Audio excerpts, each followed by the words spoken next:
So Tipperary 218, Cork 117 at the Gaelic Grounds in Limerick. Tipperary are into the final six of the All-Ireland Hurling Championship and they will play in the quarter-finals. And in the end, a very good win for Tipperary in the end and a very close game.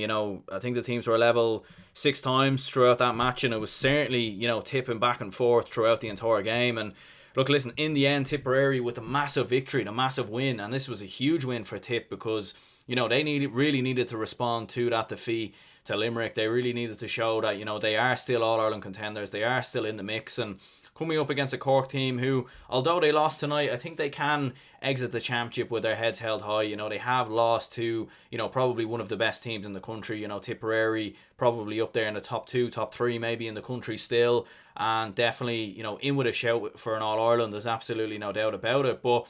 Yeah, look, listen, obviously I'm back here again with my thoughts and my reaction. And yeah, let's get straight into it.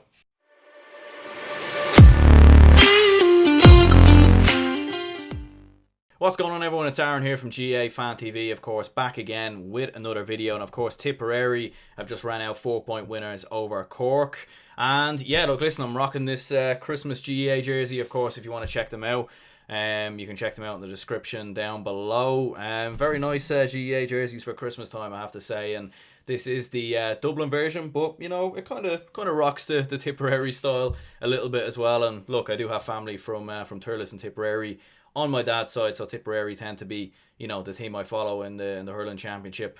When Dublin aren't in it, obviously. So yeah, look, listen, what we'll do anyway is here we'll jump into the teams that took to the field here today. So I suppose first of all we'll have a look at the Cork team.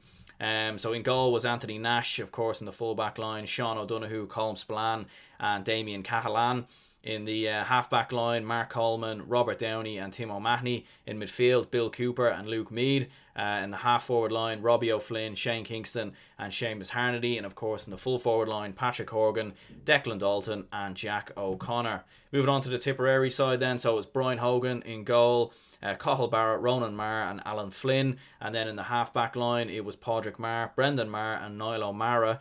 In the midfield, it was Michael Breen and Noel McGrath. And then, of course, in the half-forward line, it was Patrick Bonner-Marr, John McGrath and Dan McCormick. And, of course, in the full-forward line, Jason Ford, Seamus Callanan and Jake Morris. And yeah, if we have a look at, some of the scorers in this game. So Patrick Horgan, hitting 1-8 in the game. Another fantastic performance from Patrick Horgan. A really well-taken goal as well from the Cork man. And, Seamus Harnedy hit 4 points, 4 fantastic points in the second half.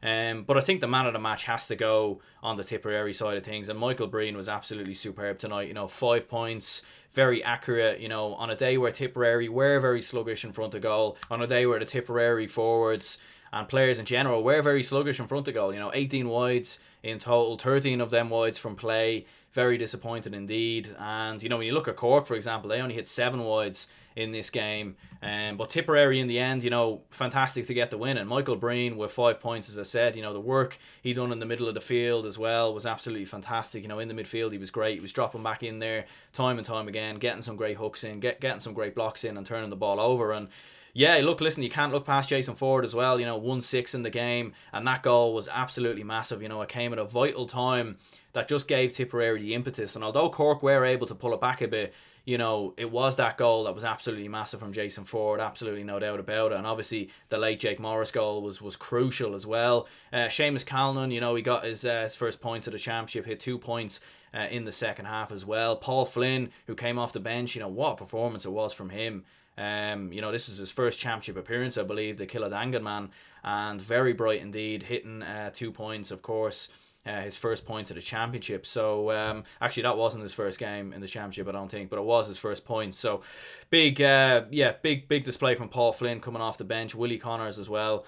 Fantastic. And yeah, look, listen, kind of at the start of the game, Tipp, they definitely did start that bit brighter in terms of winning more ball. They were winning more ball in the midfield, winning more ball higher up the pitch. But obviously the conditions were just horrendous. Like, the conditions were really, really poor out there. It was very, very hard for any players, of course, to really try and build up a bit of momentum or build up a bit of or just really do anything in the game, productive. And Look, listen, the first score from play came on the 13th minute. Jason Ford with a well-taken point on the right-hand side of the pitch. And, I think that was kind of the story of the game in the first half. It was a really poor first half, in all honesty. Very low score. And I'm definitely glad, things picked up in the second half. And Tipperary generally, although Cork were able to pull it back at times and have a lead the odd time throughout the game, Tipperary I always felt were in control of the game. I always felt like it was theirs to win. They were 5-2 up at the first water break. Jason Ford was causing a lot of problems. And although like Seamus Callan and Jake Morris probably didn't have their best display in the first half, hitting a lot of shots wide, they were still causing problems and they were still doing very good. And one thing that really actually impressed me from Tipperary in this game in particular was their midfield. You can't look past their midfield. I thought they were great at really breaking up the play. And even in particular, you're looking at Michael Breen and Noel McGrath, fantastic in the midfield. Cork were struggling to really break beyond that midfield and the half-back line. Normally Cork, they attack with a lot of pace with the likes of Robbie O'Flynn and Declan Dalton and Pat Horgan, obviously. But on this occasion, Tipp were doing a great job at really sustaining that.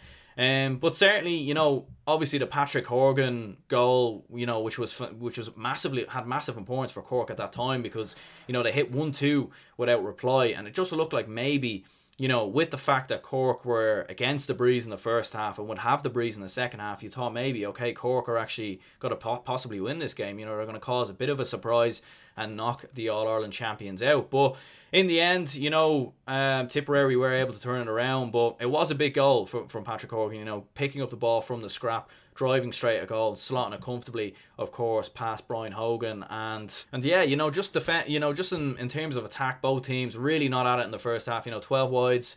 12 of Tipperary's 18 wides were in the first half, and Tipperary were 9 points to 104 up at half time, which kind of shows how low scoring the game really, really was. But in the second half, things definitely opened up a lot more. You could tell Liam Sheedy definitely laid into that team at half time, and they started winning a lot more ball in the midfield. They started turning Cork over more and more, and they started creating more and more opportunities and being far more accurate in front of goal compared to how they were in the first half when they were hitting shots wide. And that goal from Jason Ford, massive at that time. That was really what turned the tide in the game. Ford, scooping the ball up, turning his man, and of course slotting, making himself some space, and obviously slotting the ball comfortably past Anthony Nash in goal. And from there, obviously, Seamus Callan started chipping in with points, and it did look like at one stage that Cork were maybe about to turn the tide. Declan Dalton going off injured though was massive. Although Dara Fitzgibbon came on, and look, listen, he is a former All-Star. You did worry like where Cork going to be able to sustain this, and it was just one of them games where it was who was going to get the lucky break, who was going to get the big moment, who was going to take the chance when it came. And Harnedy, to be fair, what a fantastic second half display. 4 points on the bounce, fantastic. And Cork were picking up the pace, and they were starting driving at Tipperary more and more. But I think the impact of Paul Flynn coming off the bench, hitting 2 points, and Michael Breen hitting some points late on as well, were absolutely massive. As Tipperary really did start to really control the game in the final 5 to 10 minutes. And the Jake Morris goal, obviously running through the gap.